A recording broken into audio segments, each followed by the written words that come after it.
चलो शुरू करते हैं बेटा, बिल्कुल एकदम फ्रेश लेक्चर। उदाहरण है तुम्हारे बुक का 1.15। अच्छे से पढ़ लेना क्वेश्चन को। बोल रहा है पहले इलेक्ट्रॉन गिर रहा है इस दूरी से और इलेक्ट्रिक फील्ड इतना दे रखा है उसने, और फिर वो उल्टा कर देता है इलेक्ट्रिक फील्ड। तब क्या गिरता है? प्रोटॉन गिरता है। और टाइम निकालो कि गिरने में कितना समय लगा, पहले इलेक्ट्रॉन को और फिर प्रोटॉन को। दूरी उतनी लेनी है, ठीक है। और ग्रेविटी से कंपेयर करना है फ्री फॉल। कोई इलेक्ट्रॉन है, गिर रहा है, फिर बाद में कौन गिरेगा? प्रोटॉन गिरेगा, ठीक है। ढंग से क्वेश्चन को पढ़ना तुम, ठीक है ना।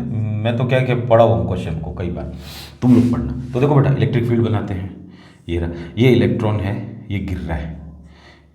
ये इलेक्ट्रॉन था, ये नीचे गिर रहा है। इलेक्ट्रॉन किधर जाएगा? माइनस की तरफ जाता है, प्लस की तरफ जाता है? सीधी सी बात है, प्लस की तरफ जाएगा, अट्रैक्ट करेगा उसको। ये प्लस बना दिया मैंने यहाँ पे, ठीक है। ये फिर मैंने माइनस बना दिया। तो इलेक्ट्रिक फील्ड कहाँ जाएगा? प्लस से दूर की ओर, बाहर की ओर तिरछी, रेडियली आउटवर्ड। प्लस से दूर जाते इलेक्ट्रिक फील्ड। ये इलेक्ट्रॉन है। तो देखो बेटा, टाइम निकालना है। तो टाइम निकालने के लिए हमें पता है कि हमारे पास में कुछ फार्मूले हैं जो 9th क्लास की फिजिक्स की किताब से आते हैं, ठीक है। तो देखो, सबसे पहले एक्सेलरेशन किसका? इलेक्ट्रॉन का। फोर्स का फॉर्मूला बताते हैं तुमको लोगों को। फोर्स से F बराबर ma होता है, ठीक है, गुड। अब देखो बेटा, A निकालना है हमको। अगर A निकालना है, किसका निकाल रहे हैं हम? इलेक्ट्रॉन का निकाल रहे हैं। तो एक्सेलरेशन, तो F कहाँ आ जाएगा? ऊपर, और अपन में m आ जाएगा। एक F का फॉर्मूला इलेक्ट्रिक फील्ड में, इलेक्ट्रिक फील्ड के रिस्पेक्ट में क्या होता है तुम जानते हो? F बराबर Q0 E होता है। तो F की जगह ये डाल देंगे, ये सब इलेक्ट्रॉन का आ गया, ठीक है। तो Q0 की जगह में, Q0 क्या है? इलेक्ट्रॉन पे आवेश है, ठीक है। कितना होता है वो तो मालूम। तो Q0 लिखो या यहाँ पर E लिखो, एक ही बात है, क्योंकि कोई इलेक्ट्रॉन, यानी एक इलेक्ट्रॉन की बात कर रहा है। तो Q बराबर Ne भी लिख सकते हो। N कितना हो जाएगा? 1 हो जाएगा, ठीक है ना। कंफ्यूज नहीं होना। मैं यहाँ पे E और E लिख रहा हूँ जैसे तुम्हारी बुक में वैसा, ठीक है ना। इस E की वैल्यू अपन जानते हैं, इलेक्ट्रॉन की वैल्यू कितनी होती है, और मास ऑफ इलेक्ट्रॉन। बोलो, इसको सॉल्व करना है, कर लेंगे अपन। ईजी सी चीज़ है, कोई दिक्कत नहीं। इसको बाद में सॉल्व करेंगे, अपन ने ये बना दिया है। और अब अपन टाइम निकालते हैं। तो देखो बेटा, टाइम के लिए डिस्टेंस हमें दे रखी है। डिस्टेंस को किससे लिखते हैं? S से लिखते हैं। ये डिस्टेंस S बराबर ut plus half AT square. अब देखो, अब तुम बोलोगे सर ये A क्यों निकाल रहे हैं? क्योंकि इस समीकरण में A आ रहा है। ये गति की दूसरी समीकरण है, मोशन की सेकंड इक्वेशन है, ठीक है। इसमें क्या क्या चीज़ें होती है वो समझ लो। S दूरी होती है, दूरी को S से लिखते हैं। अब चाहे विस्थापन हो या दूरी हो, उसको S से लिखते हैं, ठीक है। लेकिन होती इसके अंदर विस्थापन है। ये S विस्थापन को बताता है, लेकिन विस्थापन और दूरी, डिस्टेंस और डिस्प्लेसमेंट एक ही चीज़ होती है when you are travelling in a straight line. अगर सीधे सीधे जा रहे हो तो दूरी और विस्थापन एक ही चीज़ है, डिस्टेंस और डिस्प्लेसमेंट एक ही चीज़ है जब आप एक ही डायरेक्शन में जाते हो, सीधा सीधा, ठीक है। सीधा सीधा एक डायरेक्शन में, ऐसे नहीं गोल घूम रहे हो, सीधा सीधा जाना। यू क्या होता है? प्रारंभिक वेग, इनिशियल वेलोसिटी। टी क्या होता है? समय। टी निकालना है हमें, टी है इसके अंदर। ए क्या है? ये रहा ए, एक्सेलरेशन, त्वरण। फिर क्या आ गया? टी आ गया। अब देखो बेटा, ढंग से समझना। यू बराबर 0 लेंगे। क्यों? मुक्त अवस्था बोला है उसने। कहाँ बोला है? मुक्त अवस्था। मुक्त अवस्था में, मुक्त अवस्था या फ्री फॉल। एक चीज ध्यान रखना बेटा, एक डायलॉग, मुक्त अवस्था में गिरती हुई वस्तु का प्रारंभिक वेग 0 होता है। मुक्त अवस्था में अगर कोई चीज़ गिर रही है तो उसका प्रारंभिक वेग u 0 होगा, क्योंकि उस पर कोई बल नहीं लग रहा। इनिशियल वेलोसिटी ऑलवेज 0 होती है when you are talking about free fall, ठीक है। जैसे कौन है, देखो कि सूरज पे कोई ऊपर मतलब पृथ्वी से ऊपर कोई पत्थर घूम रहा है, सब गति कर रहे हैं, ठीक है। कौन है? कुछ भी हो सकता है। एस्टेरॉयड हो सकता है, कॉमेट हो सकता है, मीटियोर हो सकता है, जिसको हिंदी में तुम धूमकेतु, उल्कापिंड। जब ऊपर से नीचे गिरते हैं ना तो उनको कोई गिराता नहीं है, वो अपने आप गिरते हैं। उन पर कोई बल नहीं लगाता कि तू अब जा, नीचे जा, है ना। तो वहाँ पे उनकी प्रारंभिक वेग जो होती है वो हम 0 लेते हैं। इनिशियल वेलोसिटी हम 0 कंसीडर करते हैं। अब तुम्हें अगर ये इनिशियल वेलोसिटी और ढंग से नहीं आता, नहीं पता, तो 9th क्लास का मैंने वीडियो बना रखा है इसी के ऊपर कि इसका यूज़ कहाँ पे होता है रियल लाइफ में। रियल लाइफ में कहाँ यूज़ होता है, प्रैक्टिकल के साथ। सीधा देखो, अपने पास प्रैक्टिकल है तो वो वीडियो तुम देखो, तुम्हारी पूरी बेसिक क्लियर हो जाएगी। एक वीडियो से करोड़ों चीज़ें दिमाग में जो चल रही है ना, करोड़ों चीज़ें, करोड़ों न्यूमेरिकल्स, मिलियंस ऑफ न्यूमेरिकल्स चुटकी में सोल्व कर लोगे। ठीक है, तो उस वीडियो का लिंक मैं ऊपर दे दूंगा आई बटन पे, तुम देख लेना उसको, और इस वीडियो के एंड में भी लगा दूंगा, एंड स्क्रीन पे। ठीक है, गुड। तो चलो यहाँ तक समझ में आ गया। तो देखो बेटा, s बराबर, ये तो 0 हो गया, t के साथ गुणा होगा ये 0 plus half A T square. बोलो ये समझ में आया कि नहीं है? ये u 0 t के साथ गुणा होकर 0 हो जाएगा। ऐसे पागलपंती मत करो, बोला करो हाँ, तो आगे चले फिर। ये 12th क्लास में बेटा, ठीक है। तो फ्री फॉल में हमेशा इनिशियल वेलोसिटी 0 होती है, प्रारंभिक वेग 0 होता है। ये प्रारंभिक वेग है, और v क्या होता है? अंतिम वेग, फाइनल वेलोसिटी। ठीक है, तो क्या बच गया? s बराबर हाफ ए टी स्क्वायर। अब देखो बेटा, इसको इधर कर देते हैं 2s, और अपॉन में a कर देते हैं, और इधर क्या बच गया? T square. और टी स्क्वायर को अगली लाइन में मैं क्या करूँगा? स्क्वायर हटाऊंगा तो यहाँ क्या लगा दूँ? रूट लगा दूँ। स्क्वायर हटा के यहाँ पे रूट लगा देते हैं। ये हमारा फॉर्मूला बन गया। अब देखो बेटा, कोई इसको h से लिखता है, क्योंकि हाइट की जब बात होती है तो h से लिखते हैं, और u जब बात करते हैं तो s से लिख देते हैं। ये तो हमारी समझ है भाई। ऊंचाई को हम क्या बोलते हैं? हाइट। तो गहराई को क्या बोलेंगे? हाइट बोलेंगे? नहीं, डेप्थ, d से। तो नीचे देखते हैं गहराई के लिए, ऊंचाई के लिए ऊपर देखते हैं। दूरी को बोला डिस्टेंस है तो हम सामने देखते हैं, इधर देख लेते हैं, उधर देख लेते हैं, है ना। तो यहाँ पे h भी ले सकते हो, तो कोई दिक्कत नहीं है, वो नोटेशन से। तो ये लो 2h लिख दो अपॉन a, ये root is equals to T. अब जो जो वैल्यू है वो इसमें डालते रहो, और कैलकुलेट अपन करते रहेंगे। तो सबसे पहले मैं a की वैल्यू डाल दूँ यहाँ से इसके अंदर। तो देखो बेटा 2h है ही, और अपॉन में a, तो a की वैल्यू क्या हो जाएगी? e, और e, ये a की वैल्यू यहाँ से डालिए, e अपॉन में, और ये अपॉन में m ही आएगा, वो कहाँ चला जाएगा? ऊपर चला जाएगा। वेरी गुड, बराबर t, और ये मैंने लगा दिया इतने से रूट। इसको कैलकुलेट कर लें अपन वैल्यू डाल के। तो देखो बेटा t बराबर वैल्यू डालो, दिख रहा है? हाँ, गुड। 2 तो है ही हमारे पास। डिस्टेंस कितनी है हमारे पास में? ऊंचाई कितनी है? डिस्टेंस वहाँ उसने ऊंचाई नहीं बोली, लेकिन हमें पता कोई चीज़ ऊपर से गिरी उसको हाइट ही बोलते हैं। तो 1.5 सेंटीमीटर में मीटर में चेंज कर लो उसको, 10 की पावर माइनस, तो 1 मीटर में 100 सेंटीमीटर होते हैं। ठीक है, तो ये उल्टा हो गया क्योंकि सेंटीमीटर को मीटर बना रहे हैं। ठीक है, मास ऑफ इलेक्ट्रॉन कितना होता है? 9.1 गुणा 10 की पावर माइनस 19 है, बोलो। ये हो गया ई, इलेक्ट्रॉन पे आवेश कितना है।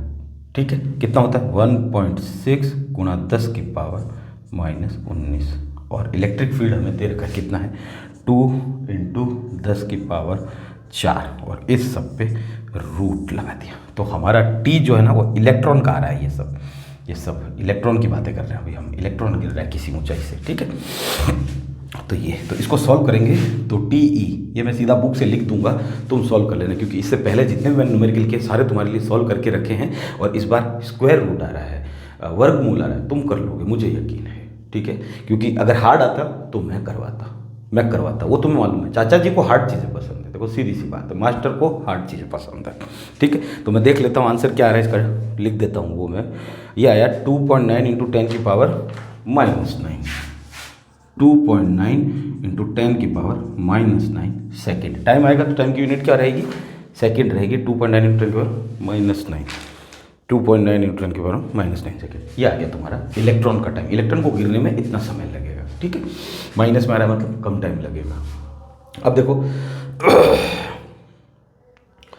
यही काम हम प्रोटॉन के लिए करेंगे, एक्सेलरेशन प्रोटॉन का। तो सीधा ही लिख दें, और m यहाँ पे मास प्रोटॉन का ले लेंगे, प्रोटॉन की बातें कर रहे हैं, वहाँ से लिखा ये फॉर्मूला देख के सेम टू सेम। और इलेक्ट्रिक फील्ड को हम क्या कर देंगे? उल्टा कर देंगे। तो उसका डायग्राम भी बनाना पड़ेगा। इलेक्ट्रिक फील्ड को उल्टा करेंगे तो देखो अब प्रोटॉन गिर रहा है, तो वो इलेक्ट्रॉन पे माइनस लगा दिया, यहाँ इलेक्ट्रॉन पे प्लस लगा देंगे। वरना किसी को पी लिखना है तो पी लिख देना, कोई दिक्कत नहीं है। ये गिरा तो इलेक्ट्रिक फील्ड, ये प्रोटॉन प्लस लग गया, कहने का मतलब है। तो कहाँ जाएगा? माइनस की तरफ। तो ये माइनस आ गया यहाँ पे, ये प्लस आ गया यहाँ पे। इलेक्ट्रिक फील्ड कहाँ जाता बेटा? प्लस से दूर। ये तो प्लस इधर है, इधर से इधर की तरफ जाएगा। देखो इलेक्ट्रिक फील्ड उल्टा हो गया कि नहीं हो गया? उसको कंपेयर करो। इलेक्ट्रिक फील्ड तो ऊपर जा रहा था, यहाँ नीचे आ रहा है, इलेक्ट्रिक फील्ड उल्टा हो गया। लेकिन यहाँ गिर कौन रहा है? प्रोटॉन। तो पी भी बना दो ना, कोई दिक्कत नहीं है। और ई प्लस लिखो तो भी कोई दिक्कत नहीं, क्योंकि बुक में तुम्हारा लिखा है इसलिए, मैं कुछ अपनी तरफ से लिखूँगा तो बोलोगे। अब देखो टाइम का फॉर्मूला हमारे पास में ये बन गया, तो ये डाल देते हैं सीधा ही, टी पी, ये वाला बेटा, ये फाइनल है। ठीक है ना, तो 2h मास ऑफ इस बार प्रोटॉन का लेना है अपॉन इलेक्ट्रॉन और ये हमारा आ गया ये इलेक्ट्रिक फील्ड और इसके ऊपर रूट। ये कैसा है इक्वेशन, ये बता रखा हूँ मैं, ठीक है। ये सब अब टाइम प्रोटॉन का कितना लगा, 2 इंटू हाइट कितनी लेनी है, वही 1.5 into 10⁻², into mass of proton कितना होता है 1.67 इंटू 10⁻⁻²। ये तो मालूम होगा 1.6 इंटू 10⁻�9 और इलेक्ट्रिक फील्ड वही लेना है, कोई दिक्कत नहीं। 4 और इस पर क्या लगा दिया हमने, रूट लगा दिया। इसको सॉल्व कर लेते हैं अपन, ठीक है। प्रोटॉन को तुम लोग करना सॉल्व, इसको इजी है, ज़्यादा हार्ड नहीं, कर लोगे तुम लोग, मुझे यकीन है।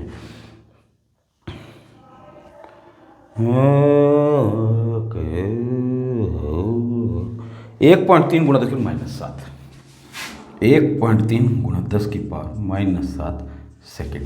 यानी देखो टाइम किसको, प्रोटॉन को कितना लगा गिरने में, 1.3 गुणा 10⁻⁷। इलेक्ट्रॉन को कितना लगा -9।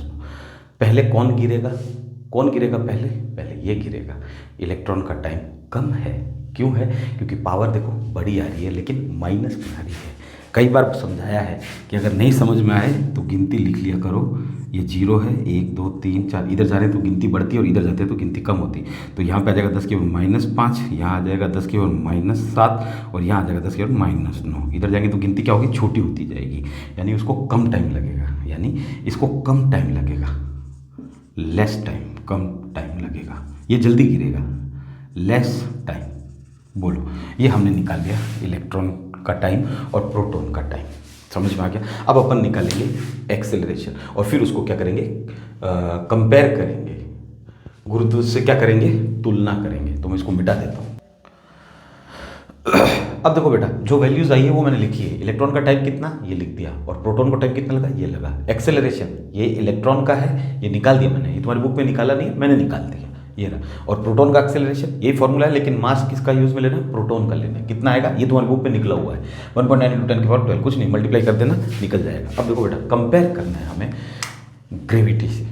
कैसे, अब देखो वापिस इक्वेशन, S बराबर ut प्लस हाफ at², यही होती है मोशन की सेकेंड इक्वेशन, गति की दूसरी समीकरण। अब देखो बेटा, ए की जगह हम क्या लेते हैं, जी लेते हैं।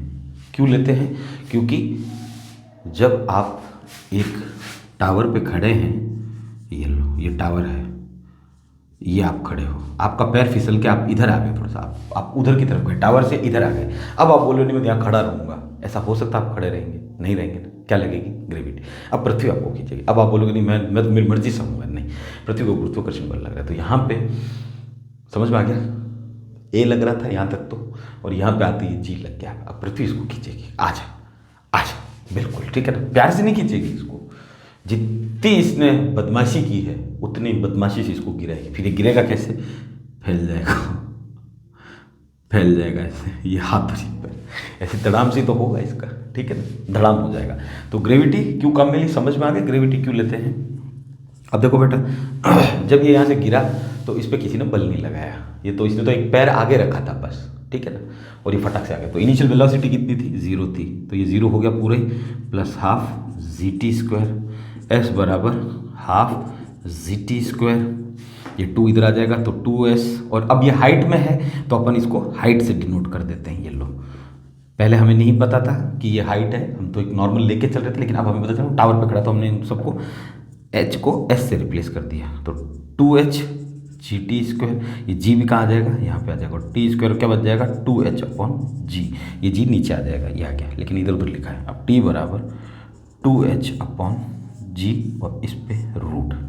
अब देखो एक्सेलरेशन कितना आया, इलेक्ट्रॉन का इतना, प्रोटॉन का कितना है, इतना आया है। एक्सेलरेशन इलेक्ट्रॉन का ज़्यादा है, प्रोटॉन का ज़्यादा है, इलेक्ट्रॉन का ज़्यादा है, क्योंकि देखो टाइम किसको कम लगा था, इलेक्ट्रॉन को, ठीक है ना। लेकिन एक्सेलरेशन किसका ज़्यादा आया है, इलेक्ट्रॉन का, क्योंकि 10 की पावर कितनी है, 15 ज़्यादा होती है 12 से, ठीक है।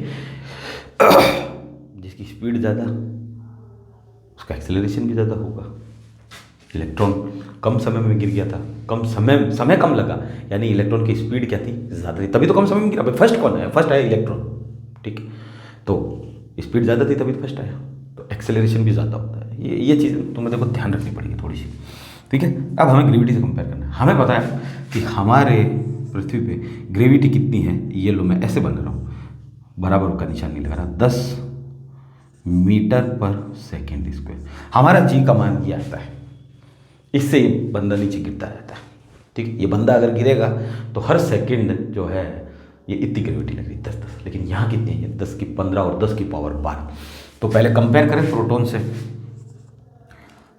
एक्सेलरेशन प्रोटॉन का कितना है 10 की पावर 12 है, ये छोड़ दो, उसको याद रखो 10 की पावर 12। और ग्रेविटी कितनी है ये बेटा, ग्रेविटी है 10।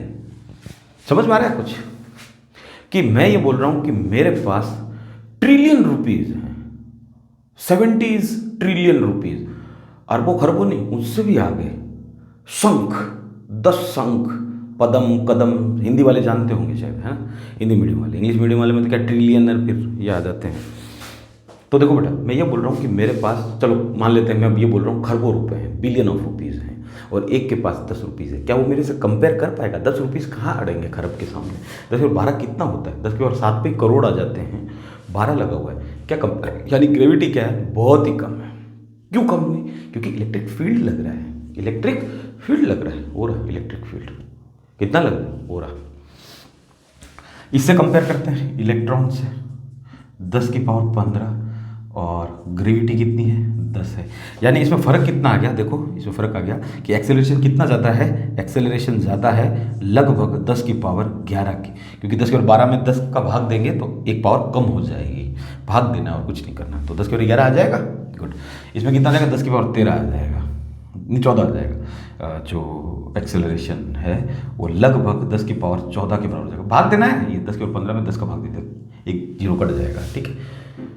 तो 10 की पावर 14, तो एक्सेलरेशन किसका ज़्यादा है, ग्रेविटी ज़्यादा है या एक्सेलरेशन ज़्यादा है, त्वरण ज़्यादा है? त्वरण बहुत ज़्यादा है, ठीक है। क्यों? अब देखो, क्योंकि ग्रेविटी ये बोलती है, इस फॉर्मूले में देखो कहीं पे भी मास नहीं आया, द्रव्यमान नहीं आया, ठीक है। और इनके क्या होते हैं, इलेक्ट्रॉन और प्रोटॉन के क्या होते हैं, द्रव्यमान होते हैं, ये तुमको मालूम, भले कम ही हो लेकिन होते हैं, ठीक है। ग्रेविटी मास पे डिपेंड नहीं करती, ग्रेविटी तो हाइट से रिलेटेड है, उसका हाइट से, ठीक है, हाइट से रिलेशन है उसका। तो ये रहा फॉर्मूले के अंदर सीधा सा सवाल, ठीक। तो एक्सेलरेशन क्या है, बहुत ज़्यादा है, और ग्रेविटी क्या है, नेग्लिजिबल है यहाँ पर, ठीक है, क्योंकि इसमें मास नहीं आता। तो ग्रेविटी का फॉर्मूला कैसा है, ये टाइम कितना लगेगा, इतना टाइम लगेगा अगर ग्रेविटी से कोई निकालेगा तो। और हमने जो निकाला, हमने इस फॉर्मूले से निकाला, क्योंकि यहाँ पे इलेक्ट्रिक फील्ड है, वो ग्रेविटी फील्ड है, ये इलेक्ट्रिक फील्ड है। तो अब तुम्हें समझ में आ गया होगा कि क्या निकाला हमने ये निकाला कि इलेक्ट्रॉन को टाइम कम लग रहा है गिरने में, प्रोटॉन को टाइम ज़्यादा लग रहा है गिरने में। इलेक्ट्रॉन जीत गया मतलब, ठीक है, जल्दी गिरा, तो इलेक्ट्रॉन का एक्सेलरेशन भी ज़्यादा आएगा प्रोटॉन के एक्सेलरेशन से, त्वरण से, ठीक है। अब वो ये बोल रहा है कि तुम्हारी बुक के अंदर उसने ये नहीं निकाला, ये मैंने निकाला है, ठीक है, उसने नहीं निकाला, ताकि तुम लोग निकालो तो तुम्हारी वैल्यू मैच हो जाए इससे, ठीक है। तो अब वो ये बोल रहा है कि कंपेयर करो, तो हमने कंपेयर कर लिया। क्या कंपेयर किया हमने ये बोला कि एक्सेलरेशन प्रोटॉन का है वो ग्रेविटी से 10 की पावर 11 गुना ज़्यादा है, और एक्सेलरेशन जो इलेक्ट्रॉन का है वो ग्रेविटी से 10 की पावर 14 गुना ज़्यादा है, टाइम्स। ये बताना है और क्या बताना है, बाकी न्यूमेरिकल तुम टाइम निकाल लिए हो और एक्सेलरेशन निकाल दिया, ये करना था और कुछ नहीं। तो यानी एक्सेलरेशन बहुत ज़्यादा है ग्रेविटी के सामने, तो ग्रेविटी क्या हो गई, नेग्लिजिबल हो गई, ठीक। ग्रेविटी नेग्लिजिबल हो गई। और ग्रेविटी की यूनिट क्या होती है, ये लिखी हुई है यहाँ पे, तो तुम्हें कंफ्यूजन नहीं। तो छोटा सा न्यूमेरिकल कुछ ज़्यादा दम वाला है, लेकिन इस न्यूमेरिकल को अच्छे से समझना हो और भी कि ये समीकरण क्यों काम मिली, ये इक्वेशन का कहाँ जरूरत पड़ी, ये कहाँ से आई ये इक्वेशन, तो ये 9th में थी, ठीक है। वीडियो के एंड स्क्रीन पे तुमको ये वीडियो मिल जाएगा, अच्छे से पढ़ना, न्यूमेरिकल समेत समझा रखा, प्रैक्टिकल कि क्या कर रहे हैं अपन, वहाँ से देखो। जब अच्छा पढ़ना चाहते हो तो छोटी क्लास की पढ़ाई से चालू किया करो, तो उससे पता चल जाता है वहाँ पे क्या चीज़ें तुम छोड़ के जो आए हुए हो या दिमाग से निकल गई है, भूल गए, वापस रिकॉल करने की ज़रूरत है, तो सब मिल जाएगा। तो उसमें मैंने 9th क्लास की फिजिक्स बताई है, 9th क्लास की फिजिक्स की क्या कर सकती है।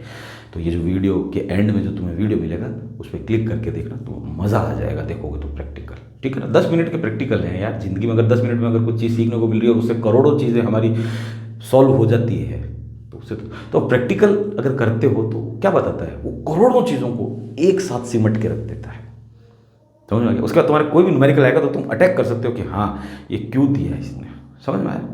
वरना क्या न्यूमेरिकल कद्दू लगाओगे लगा ही नहीं पाओगे, पता ही नहीं चलता है ना, क्योंकि ये कहाँ से आ गए, अब ये क्या क्या याद रखेंगे सर, है ना। तो ये तो बेसिक चीज़ है, कोई दिक्कत नहीं, लेकिन इसको तुम वीडियो देखोगे तो पता चल जाएगा अच्छे से। और बाकी अच्छे से मैंने कहा जैसे पढ़ाई करते रहो, किताब लेके बैठो, कॉपी लेके बैठो, नोट्स बनाते रहो, एक एक न्यूमेरिकल को सॉल्व करके दिखाया है, और इनको सॉल्व तुम कर सकते हो। जहाँ हार्ड मामला आएगा वहाँ मास्टर आ जाएगा, ठीक है ना। तुम्हें ऐसा नहीं देगी, ये मास्टर की कला होती है कि पहचान लेता है वो कि ये चीज़ बच्चे से नहीं निकलेगी, तो उसको करानी पड़ती है फिर, तो वो मैं करवा दूंगा। तो ये इजी से इनकी स्क्वायर रूट तुम निकाल लोगे। मिलते हैं जल्दी दूसरे किसी वीडियो में। गॉड।